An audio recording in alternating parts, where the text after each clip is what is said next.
उठा लो आदिल। सलमा, सलमा।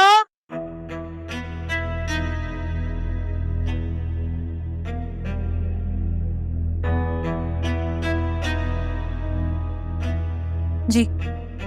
आदिल से बात हुई तुम्हारी? नहीं, मेरी क्यों बात होगी? माँ से बात करने की तो फुर्सत नहीं है उसे। हाँ, वो कभी कभार तो मुझे खुद से बात करने की फुर्सत नहीं मिलती। खामखा में उस सारा का ड्राइवर बना के रखती है मेरे इकलौते बेटे को। तुम्हें तो पता है ना कि मुझे उससे बात के बगैर चैन नहीं आता, लेकिन तुम कैसे जानो कि बे औलाद। नहीं, मेरी गोद भी खाली तो नहीं है, सारा है ना मेरे पास। सौतेली है, मेरे तो सगे हैं और इंशाल्लाह हमेशा रहेंगे। लेकिन पता नहीं मुझे क्यों लगता है कि रक्षी और आदिल से आपकी इतनी क्लोजनेस नहीं है। और फिर नाजी से याद आया, उसका कमरा तो प्लीज खाली करवा दीजिए। मेरे पोर्शन पे मेरी मर्जी चलेगी, समझी? ठीक है, वो मैं आपके भाई को कह दूंगी कि आपकी बहन का पोर्शन है, वो खुद ही देख लेंगी। बिल्कुल। अब मैं जाऊं? जाओ। नाज़े का कमरा खाली कराएगी।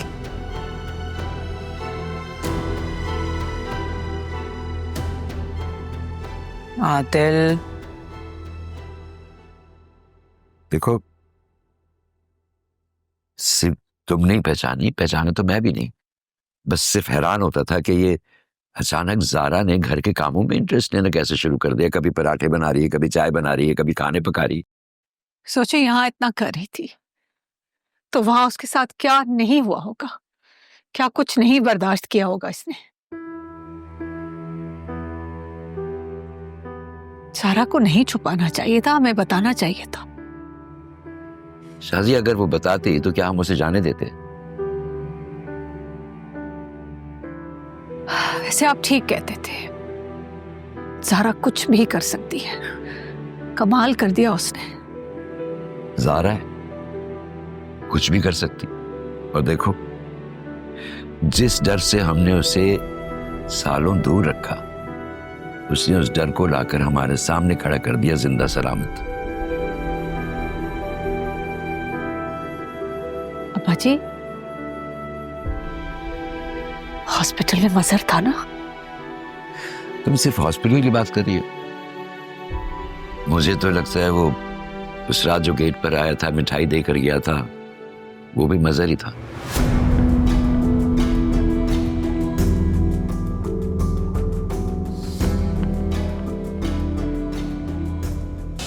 तो मम्मा, आपने उसे जाने क्यों दिया? आपको तो पता है ना, मामू का एक कहना उसके लिए हुक्म की तरह होता है। बोतल का जनी बन गया है वो। हाँ, लेकिन फायदा तो एक धेले का नहीं लेना उसने। ड्राइवर बना के रख दिया उसको बस। उसको भी तो शौक है ना बहुत एहसानमंदी का। पता नहीं, समझ में ही नहीं आता मुझे उसका। बेटा, वो मुनव्वर कहाँ है? सुबह से नजर नहीं आ रहा मुझे। आप फोन करके पता कर लें, होगा कहीं, मुझे क्या पता। और वैसे भी आपका फोन तो रिसीव कर ही लेता है वो। साहिर है, मेरा बेटा है, मेरी कॉल रिसीव नहीं करेगा तो किसकी करेगा? अच्छा, तुम इस तरह ना हर वक्त बैठी ना रहा करो। इस तरह किस्मत सो जाती है इंसान की। कुछ काम किया करो। मुझे अपनी किस्मत को जगाना आता है। राशि बेटा, तुम्हारी सास क्या ऐसी मुंह उठा के कमरे में आ गई? जी मम्मा, आप क्या कर सकते हैं, कुछ लोग होते हैं ऐसे जिनमें मैनर्स नहीं होते। बेटे का कमरा था पहले, तब तक तो ठीक था, लेकिन अब बहू आ गई है तो इंसान को ख्याल होना चाहिए। लेकिन नहीं, आ जाते हैं बिना नॉक किए। वो मैं कहने गई आई थी कि तुम मुनव्वर के लिए खाना बना लो। इतने दिन हो गए हैं शादी को, अब कुछ थोड़ा बहुत काम किया करो बेटे। फिलहाल तो मैं आपको देख के सिर्फ मुंह बना सकती हूँ।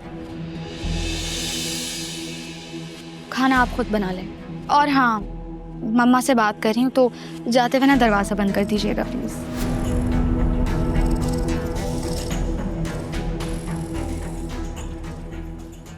क्या कह रही थी तुम्हारी सास? मुझे कह रही थी कि खाना बना दूं मुनव्वर के लिए। दिमाग खराब है उसका? उसको नहीं पता क्या कि तुम आज तक किचन में तो गई नहीं हो? और वैसे भी हमें तो मुफ्त की मुलाजमाएं मिली हुई थी, यहाँ पे कोई मुलाजिम है? आती हूँ चक्कर लगाऊंगी, जरा आदिल को तो वापस आ जाने दो। और मामा सुने, एक काम करें ना, आप 1-2 दिन के लिए यहाँ आ जाएं, मेरी सास का दिमाग ठीक कर दीजिएगा आप।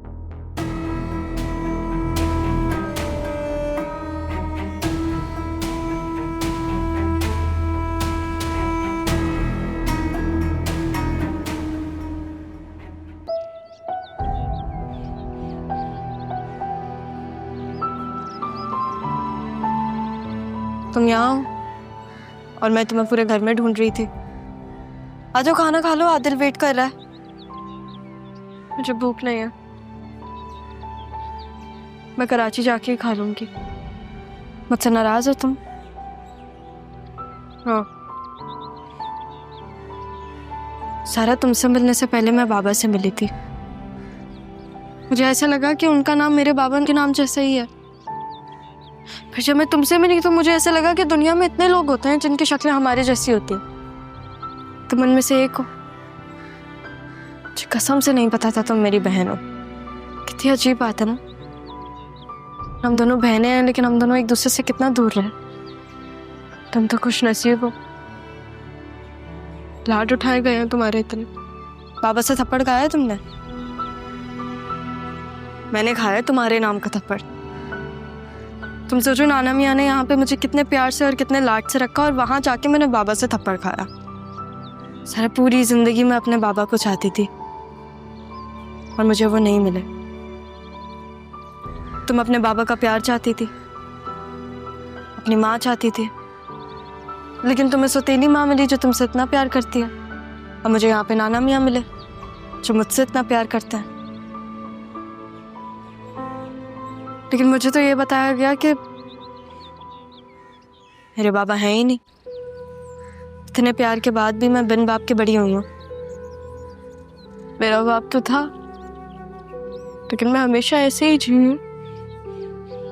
मेरा बाप है ही नहीं, लेकिन अब वो हमारे बाबा है ना। तुम्हें बता देना चाहिए था मुझे।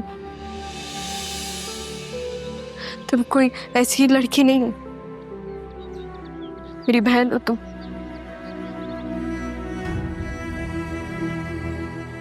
अपनी माँ के इतने करीब रह के भी मैंने उनका प्यार महसूस नहीं कर पाया। उनके करीब रह के भी मैं उनसे दूर थी। कसम से मामा तुमसे बहुत मोहब्बत करते हैं, मैं तुम्हें बहुत चाहती हूँ। बहुत तड़पी हैं वो तुम्हारे लिए सारा। उनको एक दफा गले लगा लो और हो सके तो उनको माफ कर दो। मैं कौन होती हूँ माफ करने वाली? बिना कसूर के मैंने सजा काटी। मैं तुम्हें कैसे समझाऊं सारा? अगर मामा मुझे लेकर आई हैं तो वो तुम्हें भी अपने साथ लेकर आ सकती थी ना।